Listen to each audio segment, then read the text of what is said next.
Olá, está começando mais um Momento Saúde e hoje nos estúdios da TV Câmara eu estou com o Pedro Costa, ele que é especialista em neurociência e vai dar várias dicas para você que está assistindo agora esse Momento Saúde, um momento muito importante que a gente está precisando de pessoas especializadas para nos orientar. Pedro, tudo bem? Como vai? Tudo bem, muito obrigado pelo convite, espero poder ajudar quem está assistindo, quem está nos ouvindo. Nós é que agradecemos, viu, Pedro, esse carinho. E queria começar perguntando o que um neurocientista, Pedro, faz? Só para a gente explanar mais ou menos, aí depois a gente vai começar nesse ping-pong aí dessas informações. A neurociência ela é um campo que estuda várias vertentes que envolvem o cérebro, o sistema nervoso central, né? A minha área em especial, eu estudo como funcionam as relações entre mente, corpo e cérebro e como que a gente pode viver com uma saúde mental mais adequada nesses dias de hoje, pós-pandemia. O Brasil sendo aí o país mais ansioso do mundo, né, segundo a Organização Mundial de Saúde. Então, o neurocientista ele sempre busca estudar como que o nosso cérebro funciona, o porquê nós fazemos aquilo que nós fazemos, qual a melhor forma de você tirar o melhor do teu cérebro, seria basicamente isso. Bom, Pedro, então nós vamos ter aqui muitas dúvidas para estar hoje perguntando para você e eu espero que o telespectador também possa, através desse bate-papo que a gente está tendo hoje, nesse quadro que a gente inicia aqui na TV Câmara, que é o Momento Saúde, sanar aí as suas dúvidas. Pedro, quais são as melhores formas de cuidar hoje em dia da saúde mental? A gente vê muito que o ser humano está hoje com a saúde mental assim no limite. Sim. E eu queria que você nos orientasse qual que é a melhor forma aí. Hoje, assim, documentado pela ciência, hoje não tem como nós falarmos de saúde mental sem falar dos 3 pilares básicos, né? Os 3 pilares básicos para qualquer pessoa ter uma saúde mental realmente de fato saudável é cuidar do sono, cuidar da alimentação e a prática de exercício físico regular. Quando a gente fala cuidar do sono, todos os especialistas em sono, todos os neurocientistas, eles são muito claros em dizer que hoje o ser humano precisa ter pelo menos 8 horas de sono por noite, bem dormidas, e assim, são 8 horas mesmo. Quando a gente fala, nossa, eu quero ter uma saúde mental, mas eu não consigo dormir. É como se você quiser fazer uma viagem com o pneu do seu carro furado, não tem como. Quando você fala 8 horas, antigamente a gente falava assim, mas se eu dormir 3 horas bem dormida, eu consigo. Isso pela Organização Mundial da Saúde, segundo você está nos orientando, não existe. Não existe. São 8 horas. Exato. Hoje tem um pesquisador, ele é especialista em sono, neurocientista também, que ele chama Matt Walker, que ele é o maior nome hoje quando fala em sono. É uma referência. Uma referência, isso. E ele fala que assim, ele faz muitos estudos, por exemplo, com pessoas que dormiram 8 horas, com pessoas que dormiram 6, com pessoas que dormiram 4 e pessoas em privação de sono, que não dormiram. E pede para essas pessoas responderem a testes relacionados a raciocínio, tomada de decisão. Muitas vezes a pessoa ela fala assim, mas eu durmo 6 horas e eu não sinto cansaço, eu sinto que eu estou disposto. E realmente não é perceptível a questão do cansaço, mas o seu cérebro ele funciona de uma forma pior. Quando você pega as respostas das pessoas que dormiram 4 horas e 6 horas, quando fazendo o teste de raciocínio, as respostas são tão ruins quanto a pessoa que não dormiu. Então, para você ver o quanto isso é interessante, às vezes a pessoa fala, não, mas eu durmo 4 horas, 5 horas, eu tenho muita disposição, eu não estou cansado. Mas se você não dorme às 8 horas, você não consegue completar os ciclos do sono, né, que nós falamos na neurociência. Que são fases aí São fases do sono, exatamente. Então, assim, a pessoa fala assim, mas eu não estou cansado, mas ela vai ter uma alta, assim, como que eu posso falar? Ela pulou alguma etapa que o sono exigia ali naquela fase. Então, exato. Ela não vai conseguir. Frente vai cobrar. Exato, porque se a gente pensar assim, quando a gente dorme, é a hora que o nosso cérebro faz uma limpeza para que a gente funcione melhor no dia seguinte, que a gente fala que é o líquido encéfalo-raquidiano. E o que acontece? Se você dorme poucas horas, você não consegue fazer essa limpeza no córtex pré-frontal, que é a região aqui da nossa testa. E essa região ela é muito interessante porque ela é envolvida com raciocínio, planejamento, tomada de decisão, controle de comportamento, concentração e até mesmo a memória. Então, às vezes as pessoas falam assim, poxa, mas eu dormi tão bem, por que eu não estou conseguindo pensar direito? Porque às vezes ela não dormiu o tanto que necessitava. O suficiente? O suficiente são 8 horas inegociáveis, que a gente fala dentro da neurociência. Agora, uma curiosidade aqui particular. Independente do horário, por exemplo, aquela pessoa que trabalha à noite, tem o turno da noite, então ela vai dormir sempre, aí a hora que chega em casa lá, durante o dia. Sim. e o sono da noite. Tem alguma interferência ou não? Tem muita diferença. Hoje os especialistas dizem que nós temos que dormir após as 8 horas da noite e também a gente não pode dormir depois das 2 horas da manhã. Claro que por questão de necessidade, às vezes a pessoa trabalha, não tem como ela fazer isso. Mas assim, se ela for realmente uma necessidade, assim que ela chegar em casa, o mais aconselhável é ela dormir o quanto antes. Não deixar para dormir de tarde, não deixar para dormir ali depois do almoço. Inclusive a dormidinha do almoço, né, que é muito comum no mundo todo. A chamada sesta, né, que eles falam, de tirar aquela sonequinha, aquela sonequinha isso é da tarde. importante? É muito importante, mas ela não pode passar de 30 minutos. Hoje os estudos mostram que tem que ser de 20 a 30 minutos, porque se você passa de 30 minutos, o seu cérebro entende que você começa a entrar nos ciclos do sono, e aí você, por exemplo, eu dormi 1 hora, então você atropelou um ciclo, você mandou uma mensagem para o teu cérebro que você ia dormir bastante e você dormiu pouco. Então, assim, os estudos mostram que de 20 a 30 minutos. Que é o descanso mesmo. Que é o descanso. Às vezes a pessoa fala assim, nossa, mas eu dormi 2 horas a tarde toda e eu acordo cansado, justamente por conta disso. Porque você interrompeu o ciclo. Mas olha que bacana, interessante isso. E, Pedro, o que prejudica a saúde, a nossa saúde mental atualmente? Quando você fala que são 3 pilares, que é o sono, que é a alimentação, a prática esportiva, eu queria que você falasse assim, o que prejudica a nossa saúde mental se esses 3 pilares eu não tiver a contento com os 3, ou seja, eu faço um só. Certo. A alimentação não está lá muita coisa, a prática esportiva, de repente, aquela senhora que está assistindo a gente, aquela dona de casa que está assistindo, ela chega muito cansada em casa, então ela não tem preparo nenhum, vontade nenhum para ir para uma academia, para fazer uma caminhada, porque ela já está esgotada, ela já trabalhou muito, ela chega em casa, ela tem que trabalhar, então o que você orienta aí? A gente sempre orienta de cuidar desses 3 pilares. Quando a gente fala de prática de exercício físico, a OMS ela indica normalmente 150 minutos por semana, pelo menos no mínimo. E aí não precisa ser nada de alta intensidade, pode ser algo realmente moderado. Pode ser uma caminhada, pode ser 2 voltinhas ali no quarteirão que a pessoa às vezes puder fazer, já ajuda bastante. Já ativa Já aí? ativa bastante, sim, já ajuda muito. E assim, o que prejudica normalmente a saúde mental, normalmente é o oposto, né? A pessoa não cuidar do sono, não cuidar da alimentação e não cuidar da prática de exercício físico. Só que a gente fala que o estilo de vida também está muito ligado a isso. Normalmente o estilo de vida da pessoa pode prejudicar a saúde dela. Por exemplo, uma pessoa que vive reclamando, uma pessoa que passa o tempo todo no celular, vendo a vida do outro, isso traz diversos malefícios para a saúde mental por conta do funcionamento cerebral mesmo. Eu vou te dar um exemplo. Hoje, segundo os dados, o Brasil é o país que mais consome internet no mundo. E assim, o brasileiro passa uma média aí de 4 a 6 horas por dia olhando para a tela do celular. E tem a questão da luz, que prejudica a retina, que prejudica o cérebro e tudo mais. Mas, por exemplo, algo que é muito comum que chega até mim, que as pessoas me perguntam, me pedem ajuda. A pessoa que usa muita rede social, por exemplo, o Instagram. A pessoa entra no Instagram e a gente vê que o Instagram ele é uma falsa realidade, né? No Instagram todo mundo é feliz, no Instagram todo mundo coloca uma roupa bonita, todo mundo... É o conto ali mágico, exato, né? É o conto de fadas. Ninguém tem problema. Ninguém posta ali, né? foto feia no Instagram, ninguém posta algo que deu errado no dia, só postam as coisas boas. E você consumindo aquilo todos os dias, o seu cérebro começa a entender que aquilo ali é realidade. E aquilo acaba prejudicando a pessoa, porque a pessoa começa a ter que nós chamamos na neurociência de aspecto de comparação. Então, por exemplo, a pessoa fala, nossa, a vida dessa pessoa é tão melhor que a minha. Por que a minha não é igual a dela? Por que a minha não é assim? Olha como ela é feliz, olha a família dela. Então, por exemplo, às vezes você vê uma pessoa postando uma foto na praia com a família e a primeira reação do cérebro é, nossa, olha como a vida dessa pessoa é boa. Só que ela não sabe se teve briga nessa férias, como é que foi se a família aí, de fato é feliz. Nós tiramos entendimentos próprios simplesmente por uma foto. E normalmente isso, os estudos mostram que prejudica muito esse efeito de comparação.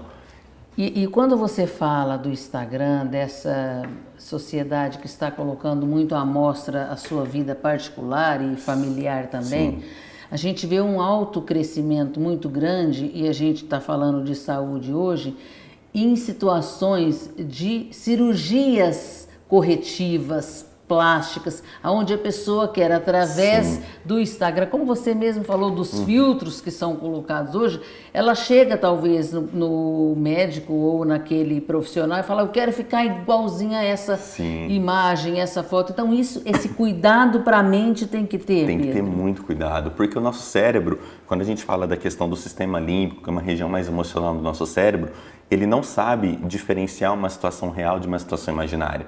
Então, tudo que a pessoa vê ali na internet, ela vai acreditando que aquilo de fato é uma verdade. E isso acaba trazendo, assim, muitos malefícios para o cérebro e para a saúde mental da pessoa no geral. Ô Pedro, e a gente costuma falar que quem hoje não está com rede social, quem é meio ignorante aí pelo meio que a gente está vivendo. Mas é preferível, às vezes, viver na ignorância do que sofrer esse malefício que está tendo. Existe algo que possa começar a fazer hoje, Pedro, para que nós cuidemos melhor da nossa saúde mental? Existe alguma possibilidade de você falar, não, Jane, olha, pode ir por esse caminho, eu oriento dessa forma. Então, como você, que é um especialista em neurociência, pode nos ajudar aqui hoje? Hoje, o que eu indico para todas as pessoas quando me fazem essa pergunta, nas palestras que eu faço, normalmente a gente fala muito, por exemplo, da questão do estresse, né? A gente sabe que o estresse hoje é algo que todos nós temos, e o estresse, assim, ele não é 100% ruim. Tem um estresse agudo, que realmente às vezes é uma coisa boa, que é você ter um trabalho, você ter uma meta, você ter que entregar algum resultado, isso é uma coisa boa. Agora, quando é um estresse crônico, já é algo que realmente prejudica a saúde. Porque quando nós vivemos estressados, isso faz com que, por exemplo, o nosso sistema imunológico funcione de uma maneira pior. Então você fica mais propenso a pegar gripes, resfriados, você também aumenta doenças cardiovasculares, infarto do miocárdio, você aumenta a chance de ter essas doenças por conta do fator do estresse. E na sociedade de hoje é quase impossível nós vivermos sem o estresse, né? É verdade. Então, assim, a gente sempre fala que quanto mais conhecimento você tiver, melhor.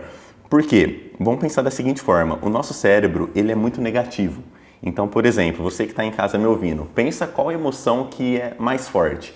A alegria de ganhar 10 mil reais ou a dor de perder 10 mil reais? A gente sabe que a dor de perder 10 mil reais ela é muito mais forte. Porque o nosso cérebro, por uma questão de sobrevivência, ele sempre foca mais no negativo. Então, aquela pessoa que vive reclamando, aquela pessoa que para ela nada tá bom, ela começa a realmente desenvolver mais estresse do que as outras. E o nosso cérebro, ele já sendo negativo o suficiente, isso nos traz muitos malefícios. Então, algo que é assim, documentado pela ciência hoje, que a gente pode fazer, respondendo a sua pergunta, como ter uma vida melhor, existe um exercício criado pelos cientistas que eles falam que chama os exercícios das 3 bênçãos. Seria basicamente o seguinte, a pessoa no final do dia vai pegar um caderno e ela vai anotar 3 coisas pelo qual ela é grata.